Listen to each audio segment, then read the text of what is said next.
Ya, bismillahirrahmanirrahim. Assalamualaikum warahmatullahi wabarakatuh. Bertemu lagi dengan saya, Muhammad Naftu Isa. Pada kesempatan kali ini, saya akan membahas sebuah motivasi masalah satu ini.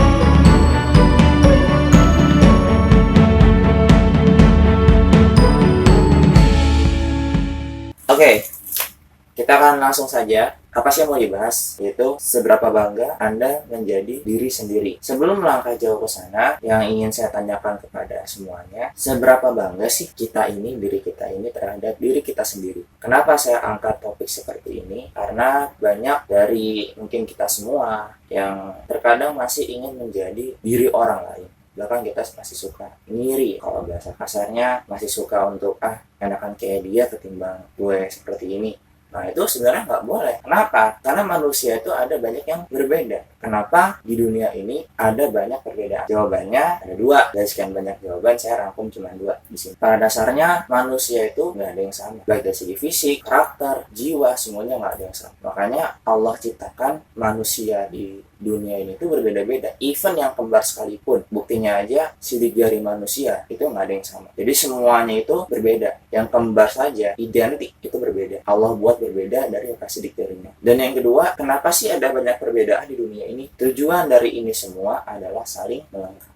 Contoh begini, saling melengkapi itu gimana sih? Kita disuruh sama Allah untuk saling mengenal satu sama lain. Contoh misalnya, saya punya teman saya nggak ngerti di bidang komputer. Tugas saya ngapain? Saya membantu dia supaya bisa komputer. Tapi teman saya ini punya keahlian di bidang matematika atau di bidang fisika. Nah, tugas dia apa?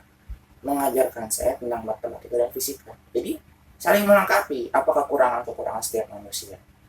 Contoh misalnya, antara kekurangan si A, si B, si C, si D, dan si E, dan sebagainya. Itu harus dilengkapi. Sebenarnya, kita manusia pasti tugasnya tadi apa? Saling melengkapi. Saling belajar. Belajar sendiri, itu menghasilkan dua, yaitu ada yang namanya studying, ada juga yang namanya learning. Kalau studying sendiri, itu kita belajar, tapi hanya tujuannya untuk mencari atau meraih nilai yang berupa angka. Walaupun sebenarnya nilai itu sama saja dengan value, cuma bedanya ada lagi. Kalau untuk nilai bersifat skor atau berupa angka, itu hanya menghasilkan dua, yaitu fixed mindset dan juga bersaing dengan orang lain. Lantas kalau learning bagaimana? Learning juga sama belajar, tapi belajar di sini adalah untuk mencari atau meraih makna atau value. Nah, yang dimana dari value atau makna ini bisa menghasilkan dua, yaitu growth mindset dan juga bersaing sama diri sendiri. Nah, apa sih fixed mindset, growth mindset itu apa? Nanti akan dijelaskan. Sekarang gini aja, kita kalau mau bicara tentang fixed mindset, growth mindset, bersaing dengan orang lain, dan juga bersaing dengan diri sendiri, itu ada maksudnya penjelasan. Sebenarnya gini aja, kalau fixed mindset itu adalah pola pikir yang tidak berkembang atau pola pikir yang statis, yang dimana kalau keluarga yang punya fixed mindset itu bisa dipastikan dia akan selalu membanding-bandingkan sesuatu dengan orang lain dari segi materi. Contoh begini, lihat teman kamu aja udah punya mobil, kamu kapan? Nah, itu dia. Yang nggak boleh seperti itu. Atau misalnya kita menjadi orang lain dari segi karakter. Misalnya, dia aja pintar, berprestasi, nilainya 100, bisa kuliah sampai S3.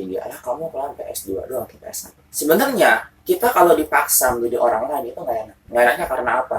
Capek. Lantas bagaimana yang harus kita raih? Yaitu growth mindset, yaitu pola pikir yang berkembang, yang dimana ditambah dengan amanah atau kejujuran. Sebenarnya begini saja, kita bisa membeli benda, akan tetapi kita tidak akan bisa membeli manfaat dari benda tersebut. Contoh begini, bapak saya pernah bilang, kamu makan, yang bikin kenyang itu nasinya, apa Allah yang bikin kenyang? Allah yang membuat kamu itu kenyang setelah makan, bukan nasinya. Nasinya benda mati. Atau begini misalnya, kita bisa membeli tempat tidur, kita bisa membeli kasur, bisa membeli bantal, guling, dan sebagainya. Tetapi kamu gak akan bisa membeli tidurnya. Kamu bisa bangun rumah, bisa membeli sebuah lahan untuk dibangun untuk sebuah rumah, tapi kamu nggak akan bisa membeli sebuah keluarga. Jadi intinya dari semua adalah kita nggak bisa membeli hidup. Kenapa? Karena hidup itu hanya Allah yang kasih. Sekarang begini saja, yang paling penting dalam motivasi hidup itu adalah karakter. Jadikanlah karakter sebagai fondasi, sedangkan kompetensi adalah bagian atapnya atau atasnya. Sekarang yang menjadi pilihan, ya kita hidup nih, ini sebenarnya yang seperti ini khusus untuk mungkin yang baru lulus SMA. Ya. Walaupun kita semua kadang juga termasuk di dalamnya, tetapi kan nggak terlalu banget ya. Ini buat para orang tua khususnya yang punya anak mungkin kelas 12, SMA, sebaiknya dibentuk ketika usia tersebut. Kenapa? Karena sekarang yang jadi pilihan itu ada berapa? Ada 3.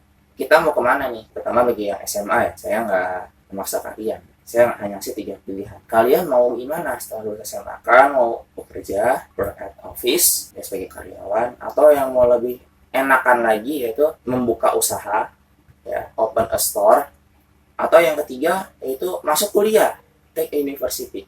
Sebenarnya kalau mau masuk kuliah itu saya nggak maksa harus kuliah, harus ini enggak.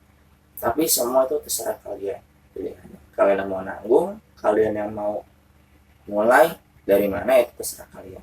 Nah, sebenarnya tadi yang saya bilang, bersaing dengan diri sendiri, bersaing dengan orang lain, itu lebih lelah yang mana? Nah, sebenarnya di awal jawabannya udah ketahuan, yaitu kita lebih lelah bersaing dengan orang lain. Lah, kok bisa? Kenapa? Sebenarnya kenapa bisa kayak gitu? Karena lagi-lagi orang lain gimana maunya kita ikutin, ya nggak bisa. Sekarang gini aja, kita kalau ngomongin lelah pasti lelah dalam hidup. Sebenarnya hidup itu ada yang namanya mantan. Apa sih mantan?